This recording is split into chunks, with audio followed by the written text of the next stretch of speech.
Buenas tardes, buenas noches, bienvenidas todas y todos a este Cristal, episodio número 10, temporada número 2. ¿Cómo están todos? Espero que muy bien. Es la tercera vez que empiezo el vivo. Por cuestiones, de sonidos ambientes que hay acá en Solimar, que uno tiene que aprender a manejarlos básicamente. ¿Cómo están? Bienvenidas, las que se van uniendo. Y esto de no tener música de fondo hace que uno no pueda tapar tan rápido los sonidos que hay. Chicas, espero que estén muy bien. Finalmente develé el misterio. Entre estos dos temas que se votaron, que por primera vez quedaron en un 50 y un 50% en las encuestas de Instagram de acá de Cristal, que nunca había pasado.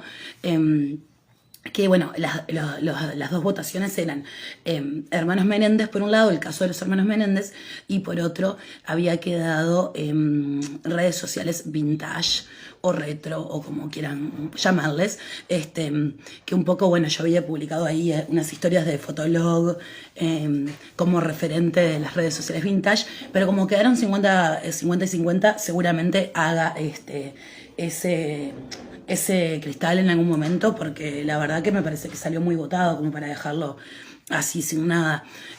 Creo que está bueno como para hacerlo en algún momento. Pero hoy salió el caso Menéndez, que es un caso bastante famoso, lleva tiene muchísimos años porque ocurrió en el año 1989, así que va a cumplir ya 32 años. De hecho, el 20 de agosto, ahora nomás, cumple sus 32 añitos de haber ocurrido, pero es cierto que hace un tiempo a esta parte se ha vuelto bastante viral por múltiples manifestaciones que se han hecho en las redes, que ahora en un ratito les voy a estar contando. Voy a esperar un ratito más a que se sume más gente, si quieran lo pueden compartir vivo para que más personas se vayan sumando. Voy a ver si puedo poner música sin copy para que pongamos un poco de fondo. Mientras tanto se van uniendo más personas.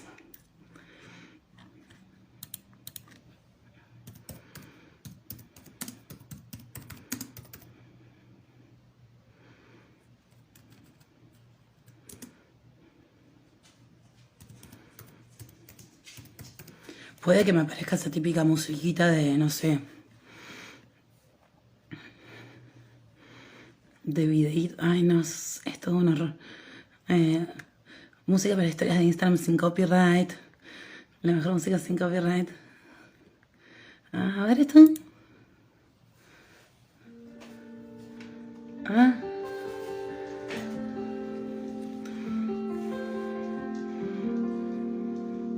Lo-fi chill mix. Lo-fi creo que le dicen, porque esto es algo de muy de los jóvenes. Pero creo que esta no me la bajan. A ver, esta me parece que me gusta más. Pero no sé si es sin copy. ¿Cómo se escucha bien? Como para entrar en clima.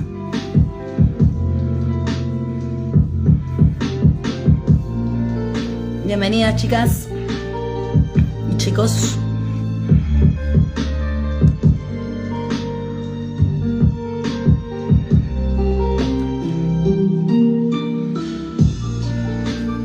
Gracias, Cari, me alegro que se escuche perfecto. Aprovecho a mostrarles mis bellas uñas que me hice hoy de la Bella Azul Nails. No sé cómo hacer para que se enfoque, pero ahí algo se ve. Son como con brillitos. Hola Mari, ¿cómo estás? Estoy con música sin copyright. Es como muy... eso está ir entrando en clima. No sé, igual no molesta, ¿no? Así de fondo. Les contaba que en realidad para el día de hoy hubo esta votación bastante parejita de 50-50 entre los hermanos Menéndez y las redes sociales vintage, De hecho, como no sabía que iba a salir, estuve viendo bastante el tema de las redes sociales. Me vi una entrevista de Cumbio completa, una genia Cumbio, y bueno, y algunas cosas más bastante buenas, pero bueno, finalmente salieron Hermanos Menéndez, así que hoy vamos a estar hablando de ellos. El cristal del día de hoy va a ser de Hermanos Menéndez, y bueno, vamos a ver si nos da el tiempo para después hacer un poco de Pasión y Sabor y del intelecto a la demencia, pero el caso es bastante largo, es bastante complejo, así que bueno, vamos a arrancar ahora, que ya somos varias, y bueno, si quieren me van contando si conocen a estos hermanos, si conocen sobre el caso, si conocen sobre este crimen famoso de los hermanos Menéndez, y mientras yo les voy contando cómo arranca esta historia. Bueno, érase una vez el 20 de agosto del año 1989 en California. Les comentaba hace un rato que ahora nomás se van a cumplir 32 años de este crimen. Alrededor de las 22:30 de la noche, los hermanos Eric y Lyle Menéndez miraban en el cine el estreno, se había estrenado hacía muy poquito, de la película de Tim Burton, Batman. Para mí la mejor Batman de la historia es esa, la de Tim Burton. Bueno, dato extra. Pero mientras ellos estaban mirando Batman, resulta que muy tranquis, pero hacía un par de horas nomás habían asesinado a sus queridos padres, los señores José y Kitty Menéndez. Queridos, los digo irónicamente, porque bueno, si bien ellos en algún punto los querían mucho, vamos a ver qué había atrás de esta familia. Obviamente que la ida al cine fue una coartada para justamente poder salir ilesos de esta investigación, para que, bueno, no los encontraran. Ellos tenían 18 y 21 años, eran extremadamente jóvenes. Eric y Lyle, que son sus nombres. Eric es el más joven, que en su momento a la hora de los crímenes tenía 18 años, y Lyle 21. Mataron a sus padres en la mansión que tenían en Beverly Hills. Es muy importante para conocer la historia, que era una familia muy acaudalada. Bueno, José, el padre de ellos, recibió entre 5 y 6 disparos. Hay distintas fuentes que dicen, bueno, algunos dicen 5, otros dicen 6, y Kitty, la madre, recibió entre 9 y 10 disparos. Esto fue el 20 de agosto, como les decía. El 8 de marzo de 1990, o sea, 6 meses después, ellos gozaron de 6 meses de libertad, donde parecía que este crimen había sido perfecto porque nadie los encontraba. Todo parecía que podría haber sido algo producto de la mafia, o bueno, algún ajuste de cuentas. Se llegó a pensar en algún cártel colombiano. Bueno, nadie podía pensar que los hijos habían sido quienes habían matado a sus padres. Fueron arrestados Eric y ¿cómo se dice? Y Lyle. Y tuvieron 2 largos juicios. El primero fue en el año 93 y el segundo en el año 96. Ambos fueron condenados a cadena perpetua, la cual continúan cumpliendo. Estuvieron muchísimos años sin poder verse, sin poder tener ningún tipo de contacto, digamos, físico. Sí que estuvieron durante algún tiempo intercambiando correspondencia, eran hermanos muy unidos. Ya veremos un poco más sobre eso. Y en 2018, que bajaron un poco las medidas de seguridad en la correccional donde estaba Eric, a Lyle lo trasladaron a la misma prisión y ahora permanecen juntos. Importante es entender que ahora, en este preciso momento, en realidad esto empezó una movida en este año, en el 2021, al menos hasta allí llegué yo. Quizás hay gente que la empezó antes y yo no tengo conocimiento. Si alguien lo sabe me lo puede hacer llegar. En las redes sociales, en TikTok principalmente e Instagram, hay muchas personas, sobre todo gente muy joven, que está promoviendo un hashtag que se llama Menéndez Support, que vendría a ser apoyo a los Menéndez, promoviendo la liberación de estas 2 personas, de estos 2 jóvenes que hoy tienen 47 y 50 años, entendiendo que el caso no se miró, no se observó y no se atendió y no se juzgó de la forma en que se debería haber juzgado. Menéndez Support es el hashtag que pueden buscar acá en Instagram, pueden buscarlo en TikTok también. También está como Menéndez Supporter 90, a veces le agregan también ese número al final, bueno, porque ocurrió en la década de los 90 los juicios, y se van a encontrar con, bueno, una lucha cibernética muy fuerte con respecto al apoyo hacia ellos. Uno de los pioneros de esta movida, y que fue el creador de una de las primeras cuentas que está acá en Instagram, que se llama Menéndez Supporter, la cuenta, es un joven de 24 años que se llama Jordan Wynn. Él es de Londres y decía para el New York Times el 9 de febrero de 2021 que luego de ver toda la audiencia de los hermanos, o sea, obviamente en cuarentena la gente empezó a ver cosas, y ya de paso les comento que la audiencia de los hermanos es larguísima, donde ellos cuentan todo lo ocurrido. Está disponible en YouTube, así que si a alguien le interesa la puede ver. Y también en Court TV, que es un canal exclusivo de la corte estadounidense que tiene algunas episodios, no es la palabra, pero algunos audiovisuales de distintos casos. Bueno, este señor, este muchacho Jordan Wayne de 24 años decía para el New York Times que luego de ver toda la audiencia de los hermanos durante la cuarentena, la cual está disponible en YouTube, llegó a la conclusión de que los hermanos tenían una creencia irracional, pero genuina, de que sus vidas estaban en peligro al momento de los hechos. Esto es muy importante porque al hablar de la irracionalidad es un poco lo que vamos a estar viendo durante el programa, de si efectivamente la forma en que ellos alegan que no debieron ser juzgados de esa manera es aceptable, o bueno, qué piensan ustedes al respecto, pero al mismo tiempo si es genuina, y de ahí es que nace un poco esta movida de TikTok de apoyar a los hermanos Menéndez.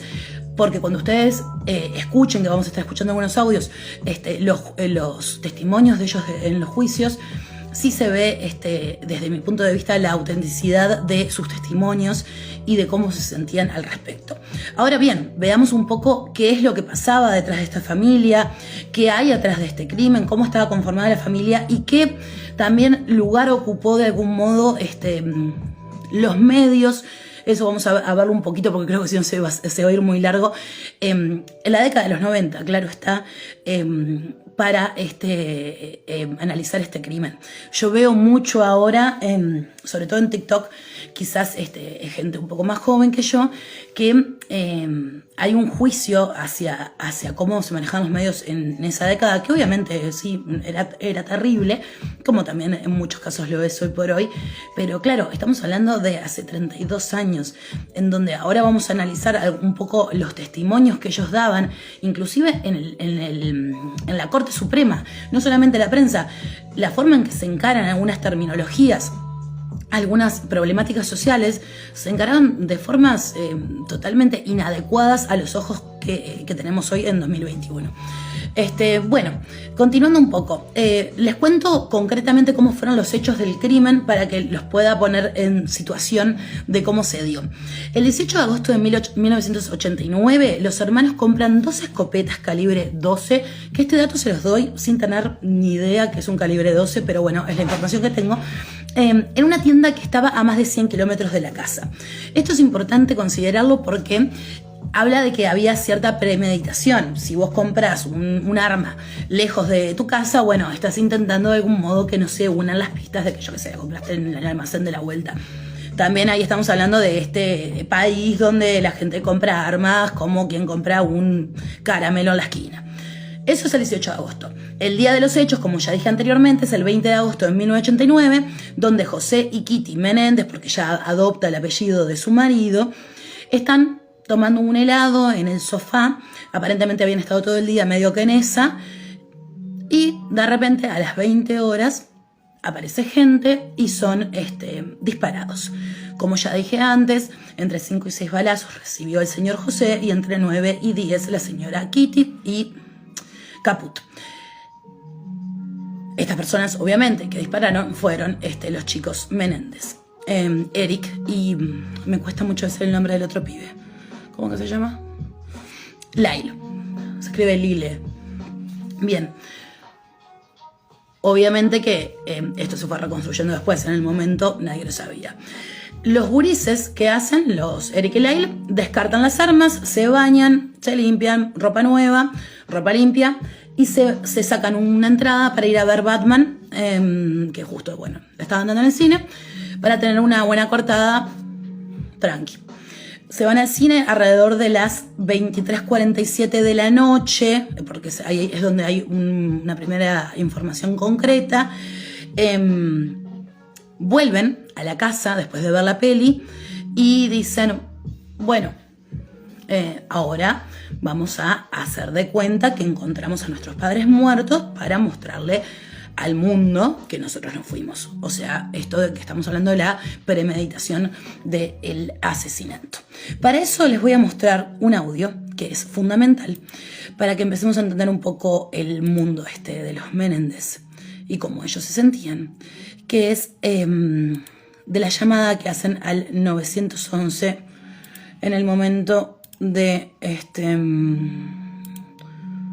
¿cómo es, chico, esto? Acá. En el momento en que ellos fingen haber encontrado a sus padres. Vamos a escucharla.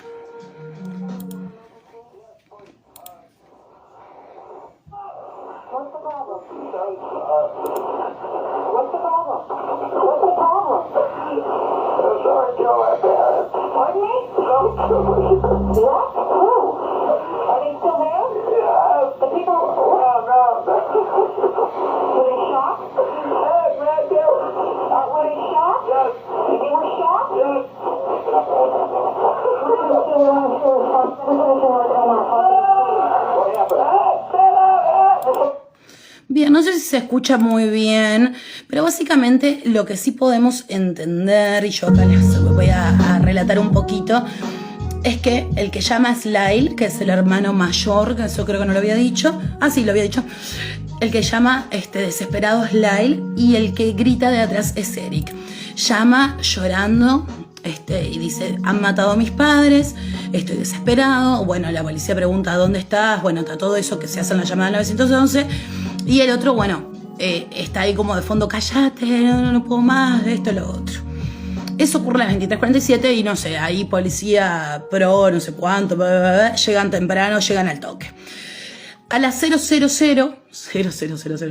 bueno, a las 12 de la noche, llega la policía. Con lo que se encuentran aparentemente es con Eric, que es el más chico, acurrucado en la acera, en la vereda de la calle, de la casa, de esta mansión gigante, posición fetal, llorando y gritando desesperado. Esto, según lo que dicen los peritos, se veía muy genuino, no era una cosa actuada.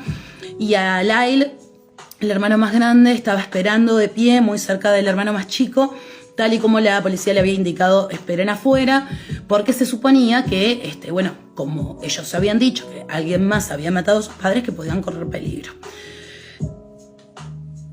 Ahí se hace el ingreso al lugar, encuentran los cuerpos, esto y lo otro.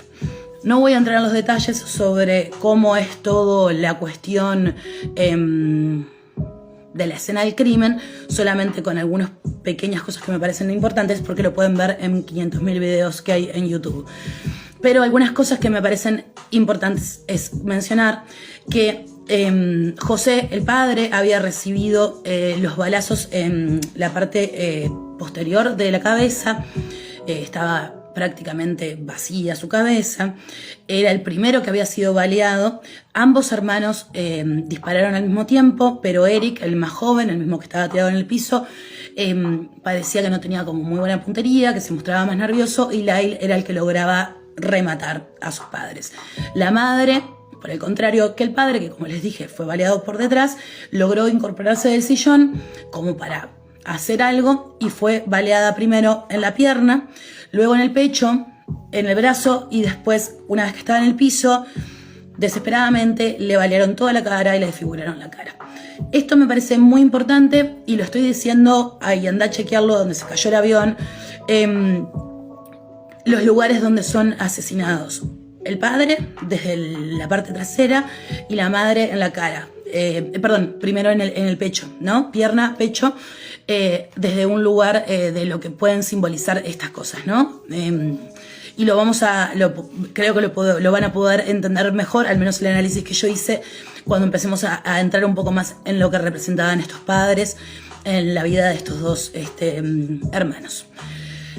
Bien, más adelante, luego de que hacen esta masacre, les pegan unos tiros en las rodillas para que aparente un crimen del tipo mafia o ajuste de cuentas y qué sé yo. Pasa un tiempo muy corto, en realidad, como les había mencionado antes, fueron 6 meses que ellos estuvieron en libertad sin que nadie descubriera su secreto. Justo ver Batman luego de matar a los padres. Sí. La verdad, aparte esa Batman, la de Tim Burton, que es bastante, como me parece que te deja medio sugestionadito.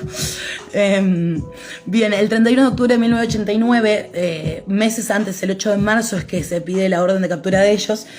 Eric, el más joven, que era el que estaba como más vulnerable, vamos a entender un poquito más después por qué también, y el rol que cumplía en la familia, estaba asistiendo a terapia con el psicólogo Jerome, no sé cómo se pronuncia, Ociel, ¿sí? Este hombre tenía algunas prácticas interesantes como psicólogo. Parece que él todo el tiempo estaba intentando buscar una confesión de parte de los chicos. Más allá de atenderlo a Eric, ya estaba circulando dentro de lo que era la prensa la idea de que ellos podrían estar involucrados en el asesinato de los padres.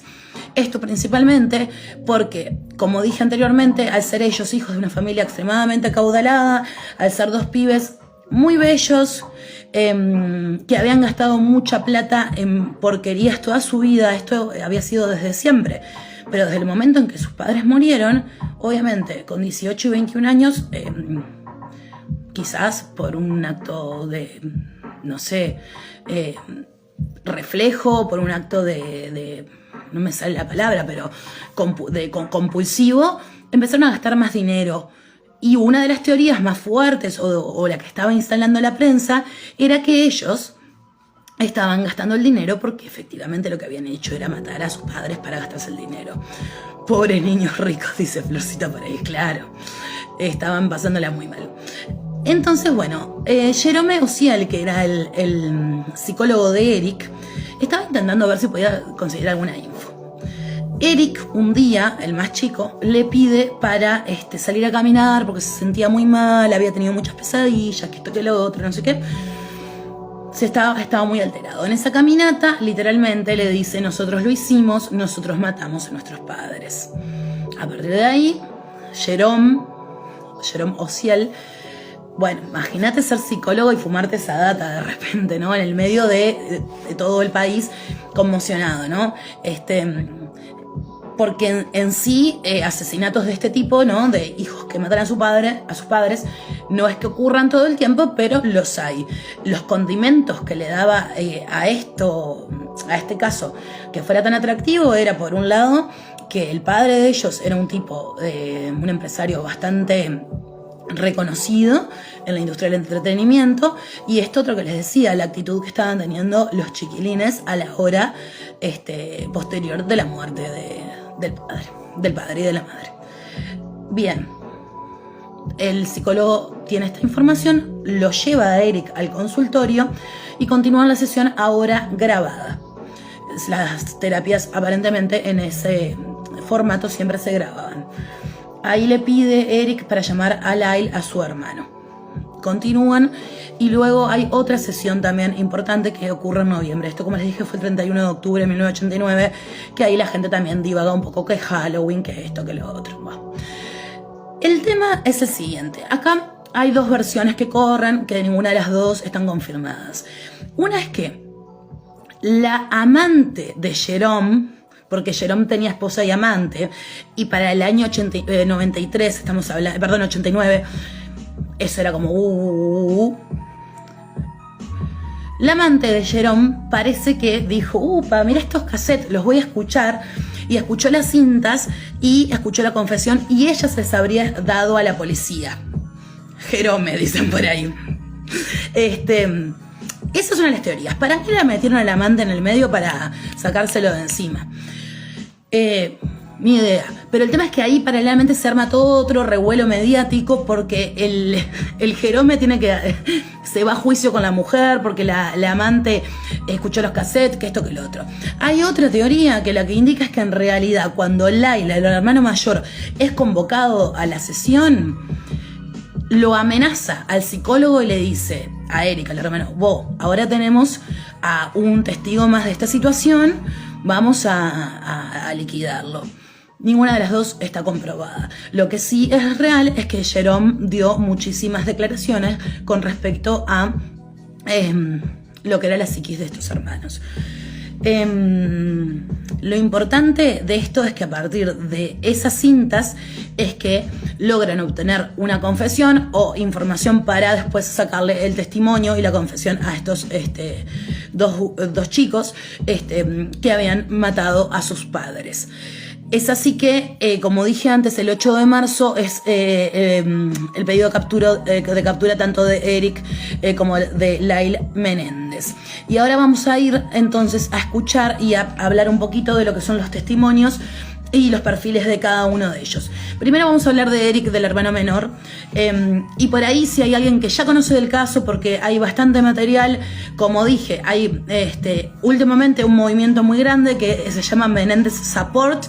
Es algo que apoya mucho a la gente joven. Si hay algún jovencito por acá, jovencita, estuve hablando con algunas exalumnas que me dijeron que inclusive algo que pasa mucho, vieron en la movida esta de... La movida esta de los asesinos, bueno, sí. Mucha gente enamorada de ellos, de lo que eran ellos en los 90. Vieron que los 90 están de moda ahora, no sé, ni idea. Por un lado de eso, que medio en joda, medio en serio, me dijeron, no, mirá que Vale, divina, que le mando un beso, me mandó un montón de videos de TikTok para que yo pudiera nutrirme de información. Hay unas pibas en TikTok que se llaman Menéndez Support 90, que ya les dije que ese es un hashtag, pero además es una cuenta de TikTok que se las recomiendo si les interesa el caso, que están totalmente cebadas y te recortan todos los mejores momentos de la audiencia. Igual lo más recomendable es que si les interesa muchísimo el caso, ver la audiencia completa, que fue lo que yo hice y me llevó un buen rato. Bien, cuestión. Vamos entonces al perfil de Eric, el hermano más pequeño. Este hermano era el más tímido de los dos, 3 años menos que Lail.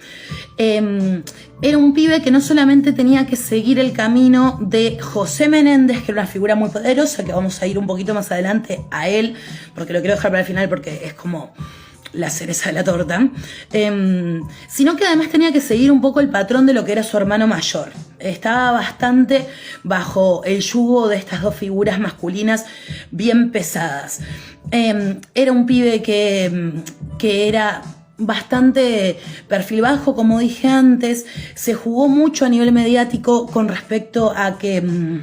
Estamos hablando, repito, del año 89, a que él era homosexual. Todo el tiempo había una crítica y una mirada muy hostil con respecto a si eso podía influir en su accionar.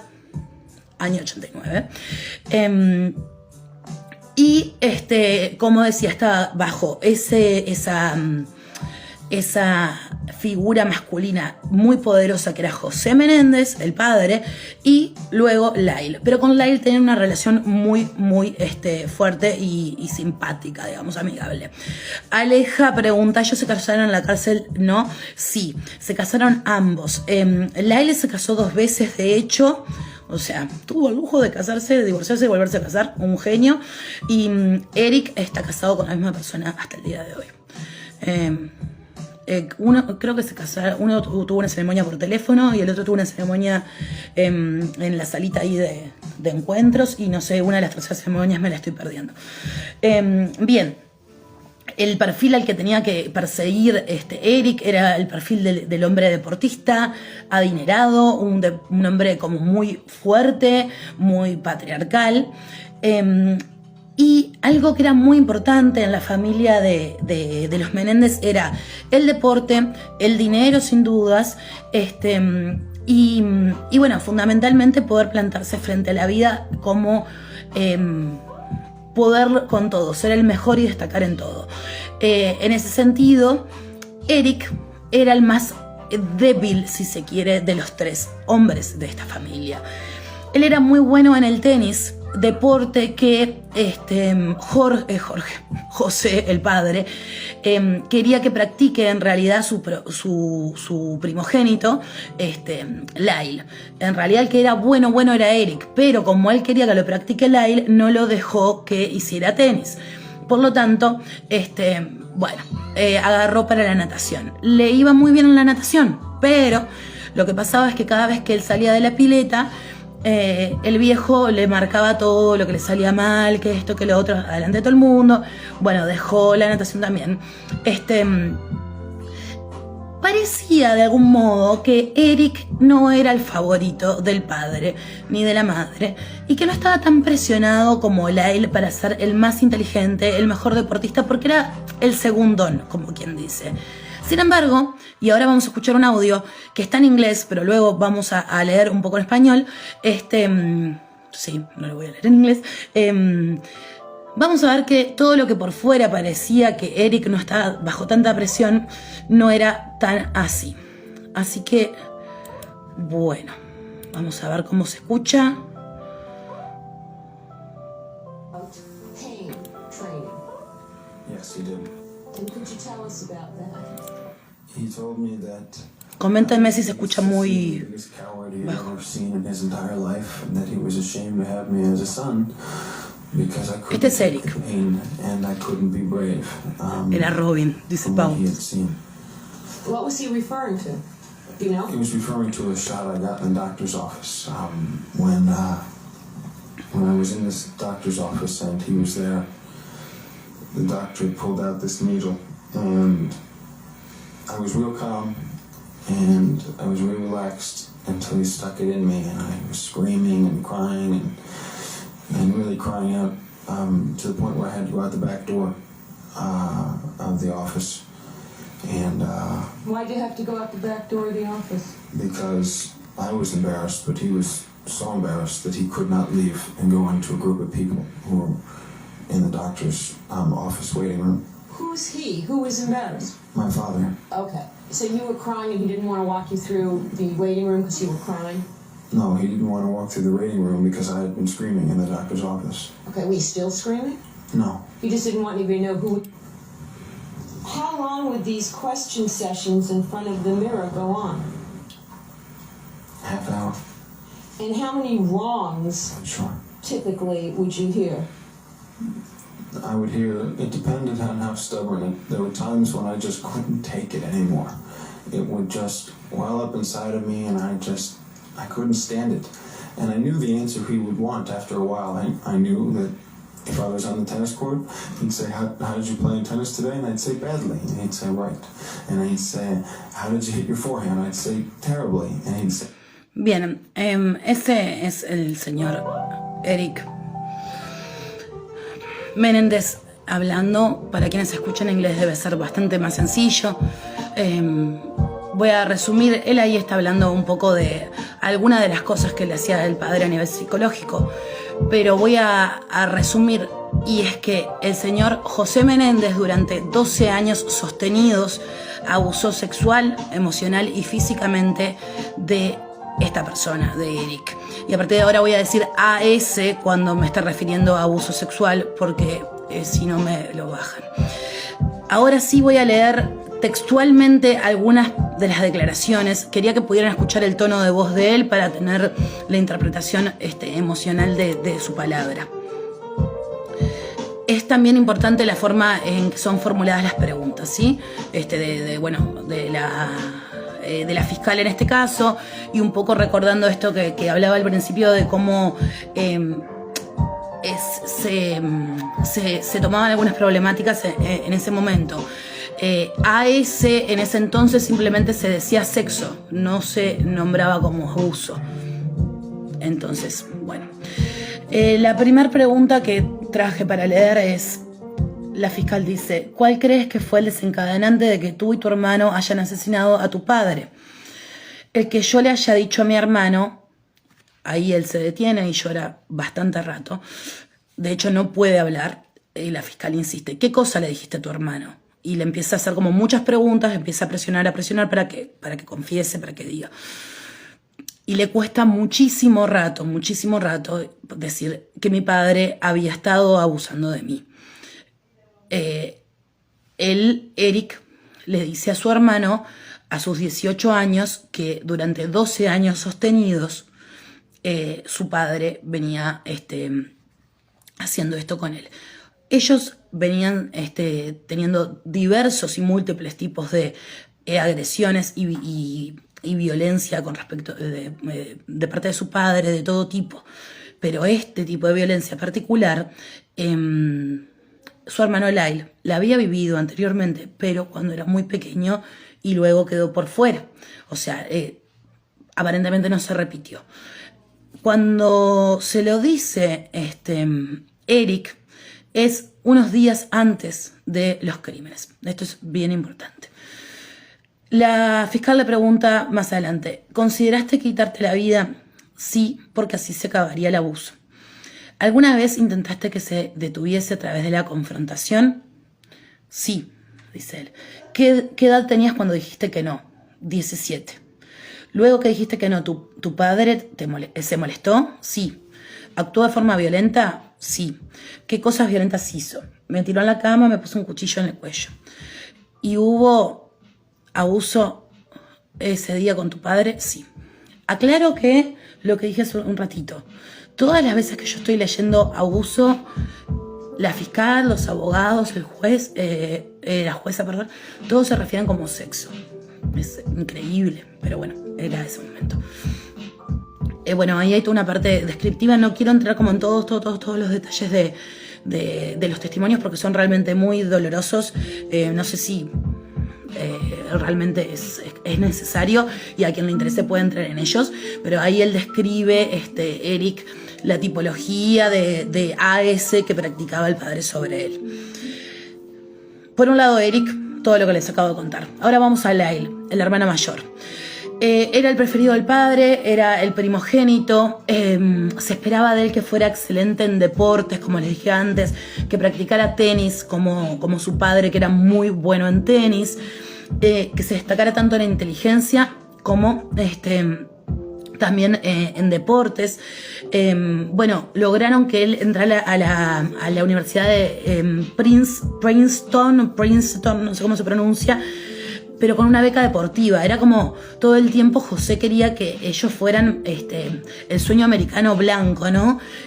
Pero al mismo tiempo lo lograban a través de otras alternativas, beca deportiva o beca latina, y él tenía siempre ese mambo, que ahora después vamos a llegar a quién es José Menéndez, que es de origen cubano, y qué cosas lo hacían a él ser también quién era, y qué mambos traía con eso, ¿no? Resultó que Lyle, a diferencia de lo que él esperaba como primogénito, no era ni tan inteligente ni tan bueno deportivamente como él esperaba, y en lugar de poder lidiar con eso, todo el tiempo lo estaba presionando más y más y más. Entre muchas de las cosas que ocurría con los chiquilines, sobre todo con Lyle, eran preguntas, además de todas las violencias físicas, emocionales, psicológicas, y a ese, una de las cosas que más pasaba era, a modo de ejemplo, ¿no? Preguntas sorpresa, ¿no? Entrevistas sorpresa, y los acorralaba contra un lugar y empezaba a hacerles preguntas a Lyle sobre, yo qué sé, cosas que tenía que estudiar en la escuela, en el liceo, y si no las sabía, lo empezaba a violentar físicamente. Este chico Lyle no respondía a todo lo que él quería, y a diferencia de su hermano, como les dije, tenía un perfil más bien tímido, tranquilo. Él era como el formato, el estereotipo de como muy canchero, rebelde, no cumplía con ninguna de las normas de la universidad, que era una universidad de esas estereotipadas gringas, donde el valor es lo más importante, no se puede mentir, y este loco, yo qué sé, agarraba y como es, no sé, se copiaba de los exámenes y cosas así, y el padre se sacaba de quicio porque como que no tenía nada de todo lo que él esperaba, de que fuera así como muy cuadradito. Bueno, un loco que se pavoneaba mucho mucho con su riqueza, con su belleza, vestía todo de marca, ese tipo de cosas. Algo que realmente a la familia poco le importaba, la vanidad y eso, sino que lo que realmente importaba era que esto de ser el mejor. Y ahora sí vamos a escuchar un poco del audio de Lyle, que quizás es incluso un poco más expresivo que el de Eric, al que vamos a escuchar ahora, que también está en inglés. Between the ages of 6 and 8, did your father have sexual contact with you? Yes. And how did it start?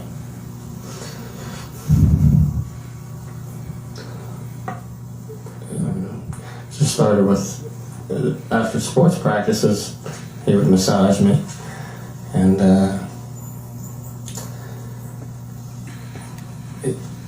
we would have these talks, and he would show me, and he would fondle me, and he would ask me to do the same with him, and I would touch him, and we would undress. Where would And it this was- take place? In my bedroom. Yeah. Did you ask him not to? Yes. How did you ask him not to? I just told him, I don't.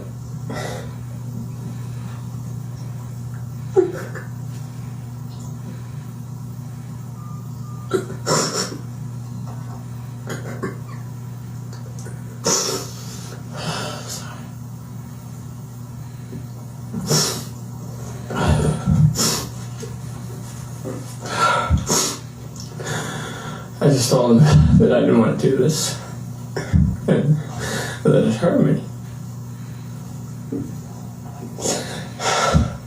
Bien, la verdad que no me siento tampoco muy cómoda escuchando mucho más. Pero bien, como les comenté, está todo en YouTube si a alguien le interesa entrar más en esto, pero me parecía eso importante como poder escuchar los tonos de voz y eso, porque es como muy impactante, porque muchas de las cosas que se decían en esa época era que ellos mentían con respecto a ese ejercido por su padre. Y eso es una de las cosas que hoy más impacta y que tiene mucho que ver con esta militancia que les mencionaba al principio, que están haciendo los jóvenes, ¿no? De rever el caso con los ojos de 2021. Que si bien, insisto, hay cosas que es difícil como... Bueno, cancelado la jueza la abogada del 1989, sí, o sea, había otra cabeza, sí, obvio que es horrible lo que dice la tipa, pero también está buenísimo poder reverlo.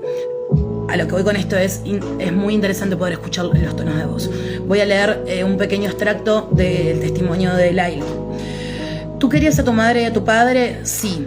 El 20 de agosto de 1989, tú y tu hermano mataron a tu madre y a tu padre. Sí, los mataste por dinero. Niega con la cabeza, determinante, durante mucho rato, y le piden que lo diga con palabras, y él dice que no. Los mataste para pagarles con la misma moneda. Esto lo traduje yo como pude, disculpen. Por cómo ellos te habían tratado, y él dice que no. ¿Por qué lo hiciste? Porque teníamos miedo, y ahí se larga a llorar. ¿Tienes buenos recuerdos de tu niñez? Se queda pensando un rato y dice que no. Esto me llamó la atención, perdón que me haga la Investigation Discovery, pero todo el tiempo coincide mucho cuando él dice que no, hace esto, y cuando dice que sí, hace esto, pero todo el tiempo es como muy llamativo. Eso es una de las partes del testimonio que traje, y la otra es que en otro momento del testimonio, que Lyle está absolutamente descompensado, le pregunta la fiscal o la abogada, ya no sé quién, ¿contigo empezó cuando tenías 8 años? Sí. ¿Cuando tenías cerca de 13 años pensaste que podría estar pasándole a alguien más? Sí. ¿Y a quién creías que le estaba ocurriendo? A Eric. ¿Hiciste algo al respecto? Sí. ¿Qué hiciste? Le hablé a mi padre. Le dije que sabía lo que estaba pasando con Eric, que escuchaba ruidos y que quería que lo dejara en paz. ¿Y él qué te dijo? Me dijo que Eric algunas veces inventaba cosas y que esto debíamos mantenerlo entre nosotros, o que de lo contrario me mataría. ¿Alguna vez le dijiste a alguien lo que creías que estaba ocurriendo? No. Yo le había dicho a él que no le iba a decir a nadie y solo quería que parara. Y acá vos lo escuchás al hombre hablar y es como que está hablando a alguien muy chico, ¿no? Totalmente llorando. Pau dice, el asesinato es con mucha hazaña, si hubiera querido heredar lo hubieran hecho con más carpa. Comparto absolutamente, y ahí vuelvo a lo que nombraba hace un rato de los lugares, ¿no? Donde disparan. Y ahora vamos a ver un poco el perfil de la madre y el padre también para entender eso, ¿no? El hecho de darle al padre desde atrás el miedo irracional a ese padre. El hombre de ya 21 años diciendo, no, yo a ella le había dicho que no iba a decir nada, entonces no dije nada. Y a la madre en el corazón, que bueno, ahora vamos a ver un poco eso, con qué podría estar relacionado. Básicamente, y después vamos a ordenar un poquito más la información, pero Lyle había vivido lo mismo que vivió Eric durante, como dije, 12 años sostenidos, pero en su infancia. De los 6 a los 8 años, el AS, la violencia emocional, física y simbólica la vivieron ambos, pero bueno, puntualmente este tipo de violencia él la había vivido entre los 6 y 8 años. Pasemos entonces ahora a hablar del perfil del padre y de la madre. Para darles un panorama de ellos dos, la abogada Harold Brown, que era la abogada de ellos dos durante el caso del año 93, que eran estas típicas abogadas así como muy mediáticas, planteó en la defensa: imaginemos que estamos viendo una película en la que un niño pasa 21 años sometidos a los malos tratos de sus padres. Un día decide reaccionar y los mata. ¿No aplaudiría entonces la audiencia? Bueno, ella era como muy así, de ese tipo de frases. Esto como para entrar en clima. Y ahora sí, les cuento un poco de José y de Kitty. Y principalmente de José, que es quienes los chicos en aquel entonces principalmente acusan o hablan durante el juicio. José era cubano, era de una familia muy conservadora, una familia muy acaudalada de Cuba. No tengo exactamente su fecha de nacimiento, pero durante la revolución castrista, él emigra a Estados Unidos. El motivo por el cual emigra es que, bueno, su familia era contra la revolución, y deciden enviarlo a él y a uno de sus cuñados, al prometido de una de sus hermanas, enviarlos a Estados Unidos con esta idea de el sueño americano. Ustedes se tienen que ir para allá y todo lo que tenemos acá, aprovecharlo al máximo y sacarle el máximo provecho y lograr, justamente hacerse millonarios y ser ricos. Literalmente esas eran las frases que eran transmitidas a José Menéndez, padre de estos dos hermanos. Sus padres, y acá volvemos al tema de deporte, que es muy importante, como les venía contando, en la transmisión de presión que les daba a sus hijos. Los padres de José al mismo tiempo eran también deportistas y habían influido también mucho en él, en esta pasión por el deporte, que bueno, había llegado a un punto que era bastante desmedida. Él era el único hijo varón dentro de dos mujeres. Ahí ya también vamos conformando un perfil dentro de una masculinidad muy fuerte, por ponerle un adjetivo tranqui. Y bien, como dije, a sus 16 años, ante la revolución castrista, él ya se va para Estados Unidos, siendo muy joven. Una vez que llega allí, consigue una beca de estudios también a través del deporte, igual que después conseguiría su hijo Lyle, pero a él le molestaba, o sea, lo mismo que le había pasado a él, le molestaba mucho que a su hijo le pasara, porque él ya para ese entonces tenía plata, y él lo que quería era que su hijo Lyle entrara por guita, no concebía por guita o por buenos estudios, no concebía que entrara por deportes o por beca latina. No, él quería, no quería que se repitiera esa historia, estaba como en algún punto poco orgulloso de su pasado, ¿sí? Y de su origen latino, a pesar de que lo había utilizado muy positivamente para parte de su trabajo, que ahora lo vamos a contar. Bueno, a los 16 entonces llega a Estados Unidos, comienza a estudiar, entra a esta universidad en Illinois, no puedo pronunciar cosas de ese tipo de lugares, Illinois, bueno, eso, ¿está? en donde se estudió contabilidad.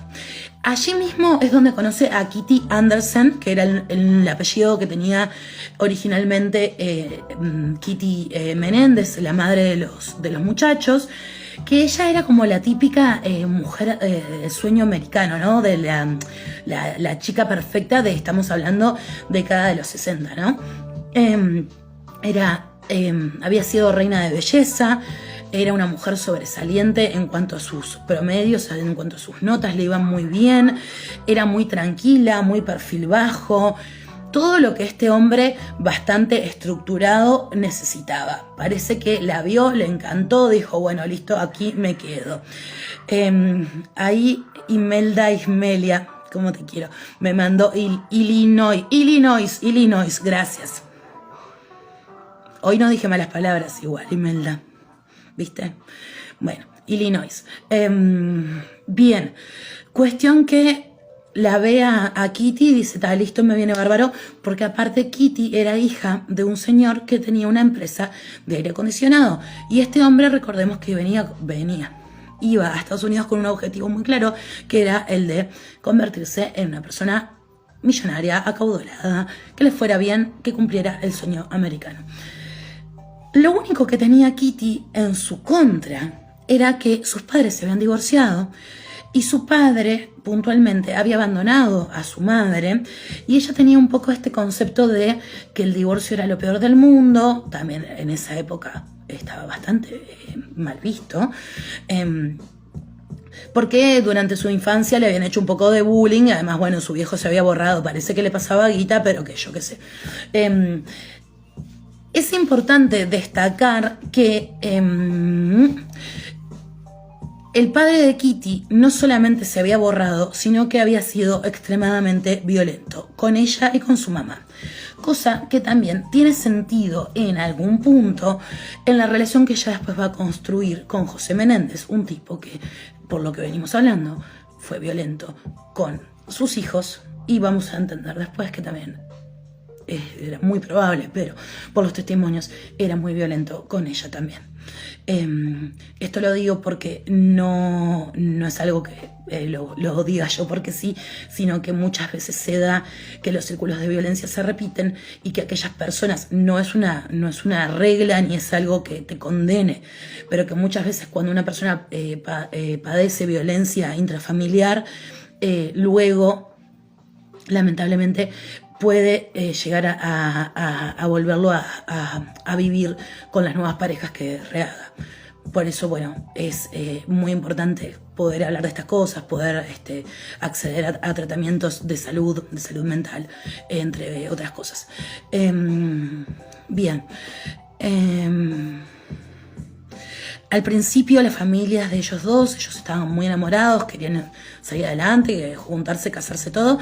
Se opusieron por un lado a la familia de ella porque él era latino y la familia de él porque ella era hija de padres divorciados y bueno, como que eso no daba, pero al final ellos se casaron en secreto y fue todo para bien y le dieron para adelante. Y todo muy meritócrata, muy estadounidense, sueño americano. Vivieron unos pocos años con nada de dinero, pero este hombre, José Menéndez, tenía un objetivo único, que era el de ser el mejor contador del mundo, que le fuera muy bien y y conseguir el mejor empleo. Logró a los 23 años ser contralor de cuentas de una empresa bastante grande. Estuve viendo lo que era contralor, pero parece que es alguien que se encarga de toda la parte legal, constatación de las cuentas, y si alguien está por ahí y me quiere corregir también lo puede hacer, pero el tipo de a poco y muy rápido empezó a crecer y a crecer. El loco, por decirles algo, a los 23 ya estaba laburando de eso. Pau pone, Dios, ese objetivo, ser el mejor contador, sí. Maldito, que embole. Bueno, en 1972, esto estamos hablando de 1964, él era contralor. 72 trabajaba para Hertz. En el 80 ya estaba trabajando en el entretenimiento en RCA Discos, que ahí fue cuando todo lo que el latino que renegaba ahí le pareció genial. y empezó tipo, a traer músicos latinos y qué sé yo, y a llevarlos para Estados Unidos. Y bueno, cada vez iba subiendo más y más y más y más, y las empresas empezaban a pelearse con él porque era un tipo sumamente agresivo en la forma de laburar. Una de las cosas que hacía, tenía este tipo de como estrategias en su trabajo, era, bueno, lo convocaban de una empresa que le estaba yendo muy mal y él tenía, no sé, algunas de sus tácticas era, bueno, bajo a la mitad de empleados, despido a la mitad para mejorar el nivel de productividad. Y al principio, bueno, parecía fantástico, pero a la larga empezó, bueno, como en algunos puntos, ¿no? En algunas empresas le fue bien con esas estrategias tan solidarias, pero después le empezó a fallar hasta que en 1986, que no es menor porque son pocos años antes de que ocurran los hechos, se queda sin laburo y lo corren de General Electric por una jugada que le salió mal. En uno de los uno de los testimonios que hay sobre la época es que los negocios en los que estaba vinculado Menéndez, que eran muchísimos, que iban de todo lo que son asuntos legales, contaduría y entretenimiento, eran más bien turbios, mezclados entre una cosa y otra, pero el tipo era mega millonario y le iba genial. La casa que tenían, bueno, como dije, era una mansión de 23 habitaciones en Beverly Hills. El loco escaló altísimo, altísimo, altísimo, y eso era el mensaje que él quería inculcarle también a sus hijos. Había cumplido su sueño y pretendía para sus hijos exactamente lo mismo y que fueran iguales que él. Pero, como decía, en 1986 él se queda sin trabajo y eso es como un bajón bastante importante y que, desde mi perspectiva, va a marcar también en la subida de agresividad en él.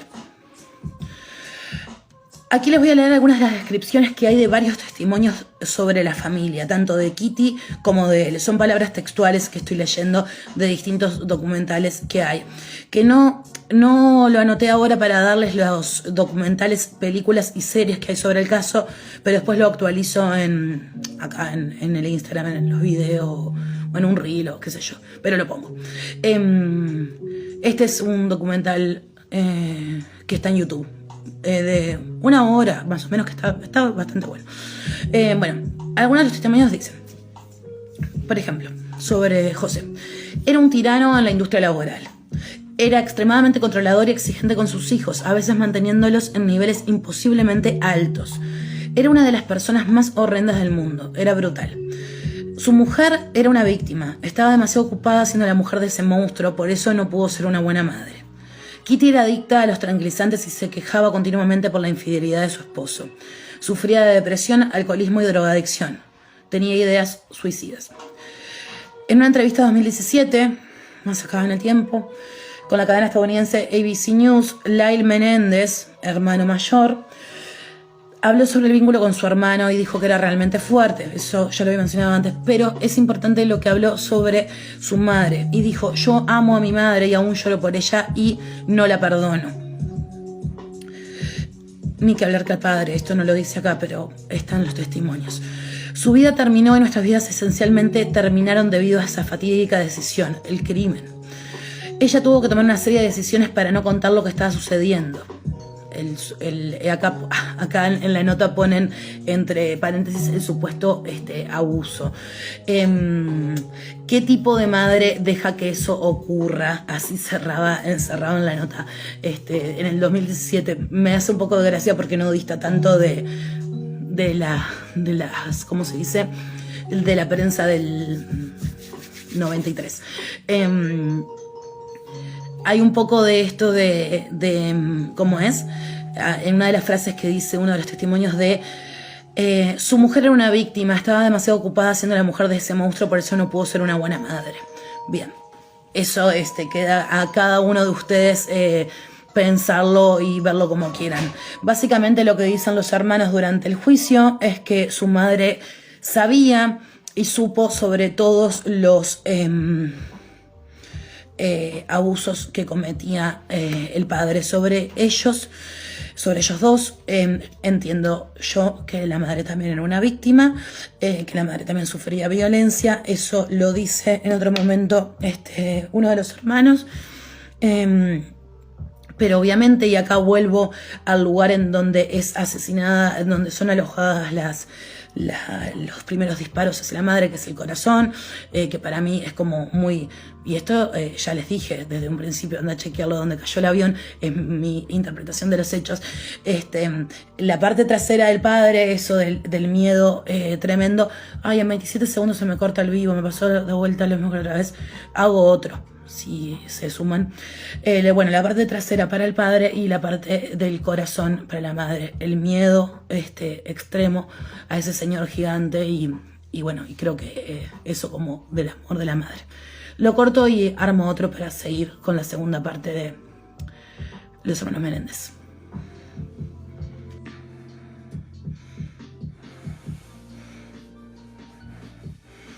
Bien, bueno, estaba comentando esto último sobre el alojamiento de los disparos y la entrevista, un poco, bueno, como también lo que actualmente, ¿no? En 2017 aún dicen los hermanos sobre su madre y su padre. Ahora sí, a modo de reflexión y para también compartir un poco de información sobre este tema del abuso puntualmente, que es lo que más me interesa. Si quieren compartir alguna pregunta sobre el caso que yo pueda responder, estoy a las órdenes. Pero sí, hacer un poco una reflexión del tipo Cristal y después un poco de información sobre este tema tan importante que me parece que es el eje, desde mi punto de vista, de este crimen. Yo creo que José Menéndez básicamente lo que quería era criar a dos chiquilines a su imagen y semejanza. Quería cumplir con ese sueño americano que le habían inculcado a él, y replicar de algún modo lo que a él se le había inculcado. Obviamente sus hijos no iban a responder a eso, independientemente de toda esa parte, digamos, de hombre patriarcal, con sus propios mambos, que son cosas que todo el mundo puede padecer y tener y lidiar con su familia. La extrema violencia que este hombre ejercía en las esferas emocionales, físicas y de agresión sexual son, como me parece, el eje más importante de este tema. Durante el juicio, se discutió muchísimo esto. La abogada de los hermanos, como les dije antes, era extremadamente mediática, lo llevó todo hacia un lugar muy mediático. En aquel entonces, como cuando hablamos de los crímenes famosos del Uruguay, cuando hablábamos del caso de Natalia Martínez, que no se evaluaba de determinada forma porque todavía no existía la figura del femicidio. En ese momento los casos de abuso tampoco se evaluaban de la misma manera. No se contempló. De todos modos, el caso de un asesinato a padres es obviamente percibido por las personas de forma general como algo extremadamente violento. Y independientemente de lo que haya ocurrido antes, creo que iba a impactar en la sociedad de cualquier modo. Ahí Pau dice, es un poco choqueante el parricidio, salvando las distancias. Sí, tal cual, Pau. Bien, se sigue discutiendo y se discutió cuál fue el móvil para que estos hombres hicieran esto. Si fue por dinero, la herencia que ellos iban a cobrar, que de hecho cobraron, creo que fue una parte, en su momento era de más de $14 millones, si era por odio a su familia, si era porque estaban insanos mentalmente. Y sí, yo qué sé, nadie que le quite la vida a sus padres creo que lo va a hacer desde un lugar sano. Pero hay que ver cómo se llega a eso. No sé, me parece que nadie va a llegar a eso desde un lugar re tranqui. Bien, en sus testimonios durante los juicios ellos dijeron sentir miedo, y si volvemos a las palabras iniciales de, bueno, esto que les comentaba de este movimiento que hay de Support Menéndez, que ellos hablaban de la irracionalidad, porque en un punto se dice, bueno, no, nosotros lo hicimos porque estábamos muy asustados de lo que él nos podía hacer. El padre, de hecho, les dijo que más de una ocasión que los iba a matar. Si vamos al momento de los hechos, bueno, hubo una premeditación, no fue algo que ocurrió en legítima defensa en ese preciso instante, pero sólidas bases había para que estas personas estuvieran asustadas, tuvieran mucha ira contenida, tuvieran mucha angustia. Entonces, hay que como que ver las dos caras de la misma moneda. Una de las cosas que ellos también plantean es que ellos unos días antes, o sea, como yo les fui más o menos armando los hechos, unos días antes cuando cuando Eric le cuenta a Lyle que hace 12 años sostenidos viene viviendo abuso por parte del padre, ya venían discutiendo esta posibilidad. Si bien no lo dicen explícitamente, se deja entrever. Y Lyle pareciera que tenía como una idea un poco más como de premeditarlo bien, de pensar algo que no los expusiera demasiado. Incluso se planteó escracharlo al padre. Imagínense, en esta época hubiera sido un camino mucho más, no sé si amigable, pero quiero decir, hay otro contexto, hay otro colchón. En ese momento, incluso en palabras de Lyle, él dijo, hubiera sido matarlo 2 veces a mi viejo, a mi padre. Era una figura extremadamente autoritaria y muy complicada. Y yo no sé si 2 jóvenes de esa edad, en ese contexto social, hubieran tenido algún tipo de repercusión si ellos decían, si como es... lo denunciaban públicamente, que era lo que ellos pretendían hacer. En un momento parece que Lyle se lo plantea al padre, que si no para de hacerle esto a Eric, lo va a escrachar públicamente, y ahí el tipo vuelve a repetirle que los va a matar. Es así que ellos compran las armas y que después finalmente 2 días después los asesinan. Una cosa que les comenté antes y que vuelvo a repetir, que tiene mucho que ver con el manejo mediático y también con cómo se manejaban las cosas en esa época, es sobre la homosexualidad de Eric, que primero que nada es importante distinguir en la época en la que estamos para entenderlo y aún distinguiéndolo, bueno, hacer la crítica al respecto. Una de las cosas que se decía durante el juicio y que los medios lo reforzaban mucho era que, y es realmente angustiante y lamentable, era que el abuso que él denunciaba era mentira y que en realidad él podía elaborar toda esa serie de mentiras porque él era homosexual y que siendo homosexual él conocía muy bien cómo eran las prácticas sexuales entre dos hombres y que por eso podía elaborar todo ese discurso. En ese sentido me parece sumamente interesante poder destacar, sí, lo que son los cambios históricos y sociales que se van dando, que hoy no habría lugar, al menos en Occidente, para que en una fiscalía o a nivel mediático se dijera algo de eso.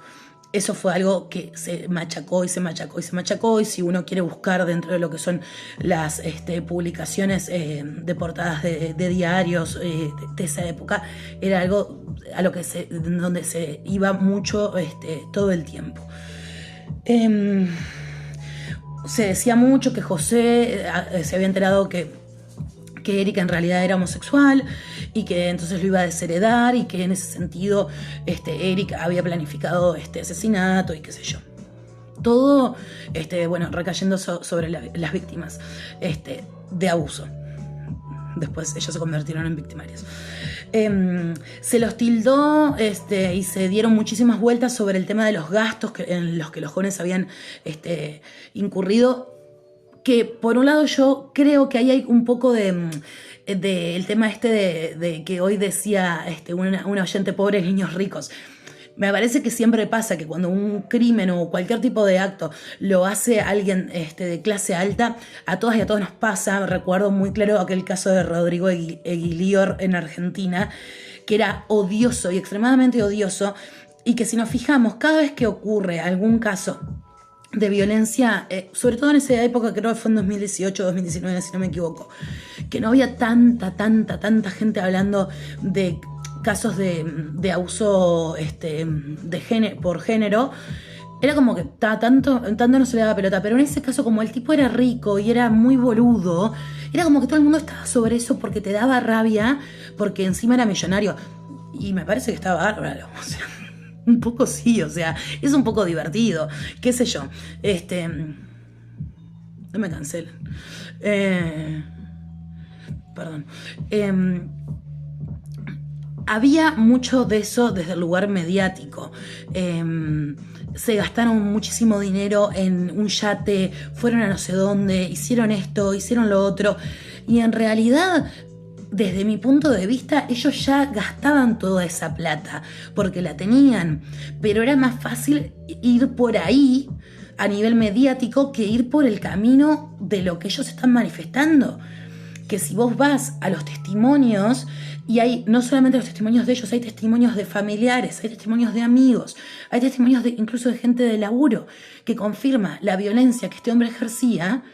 Bueno, ¿por qué no vamos a ir por el lado de entender, no justificar que asesinan, pero sí entender que había un colchón para que se produjera una demencia que llevara a ese asesinato, que ir por el lado de gastaban porque sí? Bueno, eso por un lado.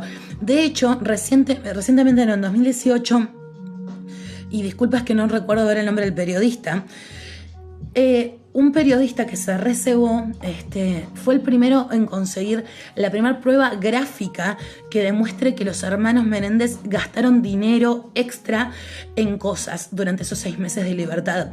Y mira lo que hizo este tipo. Se compró todas ¿vieron esas cosas de colección muy noventeras que se coleccionaban? Tarjetas, tazos, esto, lo otro.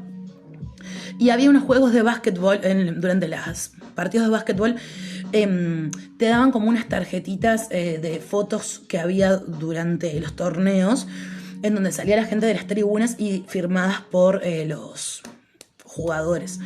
El tipo se compró todas de colección, todas, y las fue abriendo para ver si en alguna encontraba fotos de que estuvieran los Menéndez. Y finalmente encontró una. O sea, es la única evidencia gráfica que hay de que ellos habrían gastado en algo extra, porque en esa foto, no estoy explicando bien, disculpas, en esa foto se los ve que están sentados en una VIP. Pero es algo que ellos en realidad ya hacían desde antes. O sea, no creo, y por allí un oyente decía, no es un tipo de asesinato que se vea como mucho por la plata, por el desmadre y lo mal que está hecho, que haya sido como por ese lado. Bien. Otra de los datos es que para 1996 en Estados Unidos se supone que había unos 200 parricidios ocurridos en familias que estaban relacionados a abuso. Es decir, no era el único caso que ocurría, pero este caso era llamativo y era mediático. Desde mi punto de vista, entonces, me estoy olvidando de contar algo, perdón. Algo sobre el perfil psicológico de ellos, que es que, bueno, esto está basado un poco en lo que decía Jerome, su psicólogo, es que Lyle era un poco más planificador, esto que les comentaba antes, que quizás había pensado un asesinato más perfecto, y Eric, sin embargo, que continuaba bajo los abusos y esto sostenido de los 12 años, estaba en un estado de vulnerabilidad mucho mayor que puede que lo haya hecho explotar más rápido.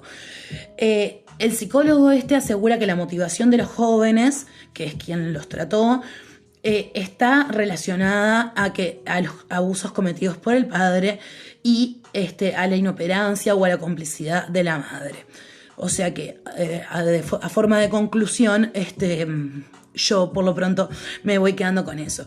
Y en ese sentido, sumar que creo que tiene que ver con lo multicausal, y lo importante que es, en ese sentido, mantenernos informados sobre este tema.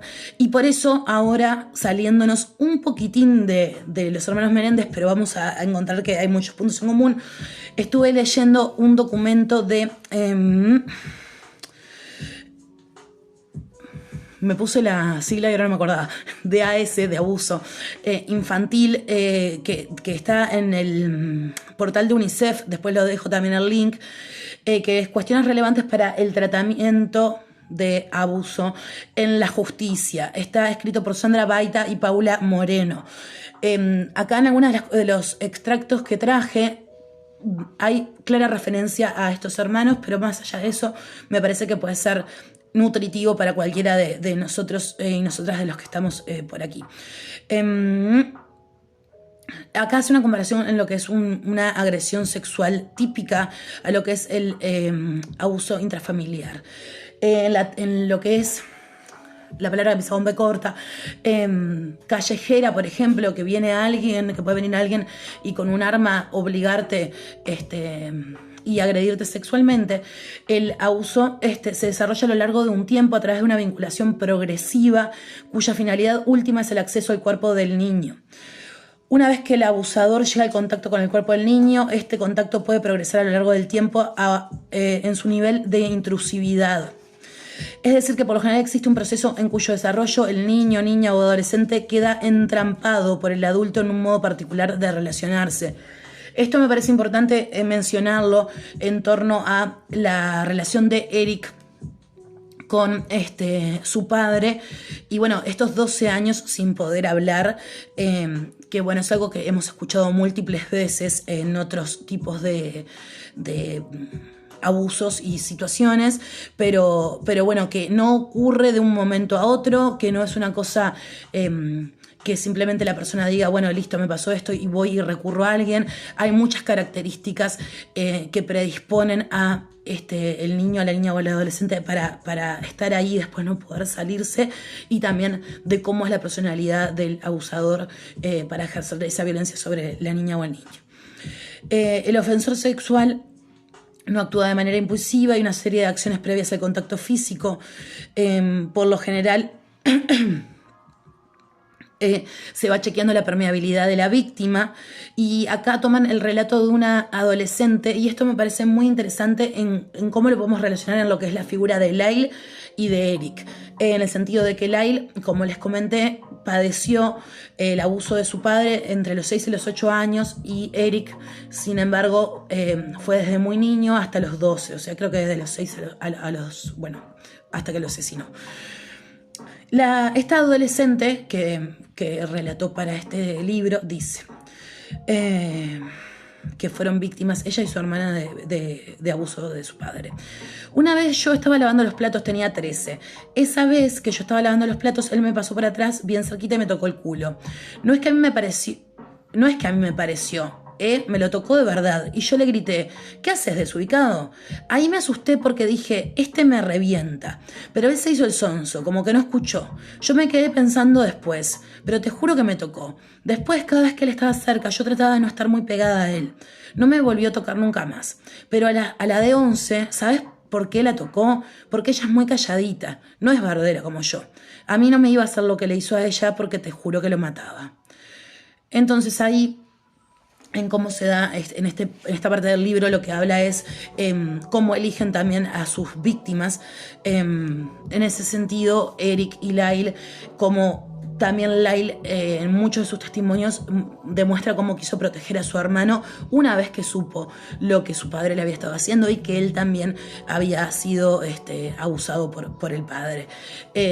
Acá me parece interesante lo que habíamos hablado antes de los perfiles de Eric y de Lyle, que Eric era una persona más sumisa, que estaba como bajo ese yugo de lo que era la imagen del padre más lo que era la imagen de Lyle, y bueno, en contraste a lo que va contando acá esta otra víctima de abuso y de lo que le pasaba con respecto a su hermana. Y por último, acá se habla de que niñas, niños y adolescentes, por su condición de tales, son a priori vulnerables a padecer abuso sexual, pero que hay algunas características que favorecen la probabilidad de que algunos sean abusados, y que un factor relevante es la edad. Malacrea, 1998, según sus investigaciones, dice que hay edades claves, que son los 4, los 8 y los 11 años, que en donde se produce más fácilmente el AS, y que una vez que se produce es más fácil, cuanto más joven son, la prolongación en el tiempo. En ese sentido también lo que ocurre con estos muchachos, que arranca muy joven y después sigue. Hay otros factores importantes, que esto me parece importante para todas y todos saberlos, que pueden hacer más algo que sea una predisposición para una niña, niño o adolescente, alguna discapacidad física, motora o mental puede hacer que haya un mayor riesgo, algunos niños con rasgos sumisos, poco asertivos, extremadamente tímidos, que sean fácilmente manipulables. Bueno, acá también hay una similitud con lo que es el perfil de Eric, o al menos lo que pudimos acceder a saber sobre él a través de los juicios. Algunos niños con necesidades afectivas insatisfechas. Acá se habla mucho de los niños que están lejos de sus cuidadores, internados en hogares de amparo, pero en fin, acá las necesidades afectivas insatisfechas. Recordemos lo que se hablaba sobre Kitty, una mamá que estaba deprimida, haciendo un uso abusivo de sustancias, y un padre claramente violento. Obviamente que estamos frente a niños que son más permeables para ser víctimas de abuso. Y después, cualquier niña, niño o adolescente que tenga algún tipo de trastorno psiquiátrico o características relacionadas a ellos, el ofensor sexual rápidamente detecta este tipo de cosas para poder ir hacia ahí. Esto es la última información que quería aportar sobre abuso, que después voy a dejar el link. Hay una carpeta brillante, con muchísima información que se puede acceder fácilmente y rápidamente para tener este tipo de data. De todos modos, volviendo al caso específicamente de los hermanos Menéndez, hoy un caso más serio, más duro. La verdad que a mí hubo momentos que me hizo fuerte. ¿Qué piensan ustedes? Si quieren comentarme. La semana que viene va a venir algo un poco más para arriba. Y les cuento que, esperen que... la semana que viene un caso ahí como más... Un programa... no sé, porque quedó pendiente el temita de las redes sociales, porque salió 50-50, entonces no sé si quieren que lo haga la semana que viene, me pueden escribir por acá o me mandan un mensajito. Y después el 13 de agosto es el último programa de la segunda temporada de Cristal. Me voy a tomar la mitad de agosto libre y vuelvo el 3 de septiembre con algunas novedades, espero. Así que para el 13 haremos alguna votación, tengo algunas ideas. Para el 6, que es el próximo, capaz que venimos con las redes sociales, no sé. Espero que les haya gustado mucho el tema de los hermanos Menéndez, haber aportado alguna información nueva. Hay muchísima información disponible en la internet. Voy a unir este vivo con el otro, a ver si después los puedo subir todos juntos. Pasión y Sabor y Del Intelecto a la Demencia quedan para la semana que viene, porque tengo mucha... le había dejado por ahí, pero se me están haciendo muy largos los vivos. Para Pasión y Sabor vamos a hablar, para la semana que viene vamos a estar más para arriba, porque hoy fue un caso como muy... A mí me movió bastante. Vienen unas cosas lindas para Pasión y Sabor y Del Intelecto a la Demencia. Romy por ahí dice, a mí me copa redes sociales. Bueno, buenísimo, Romy. La idea es hablar de redes sociales vintage. Y un poco el comienzo de las redes sociales, de dónde vienen.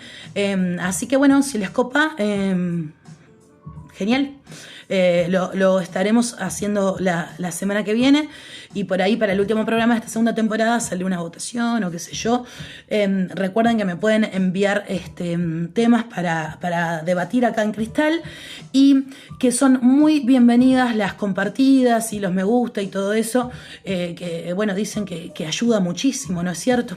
Les mando un abrazo muy grande.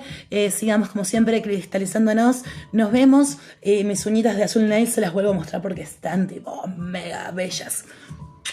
Que estén bien. Chao, chao. Cuídense. Nos vemos.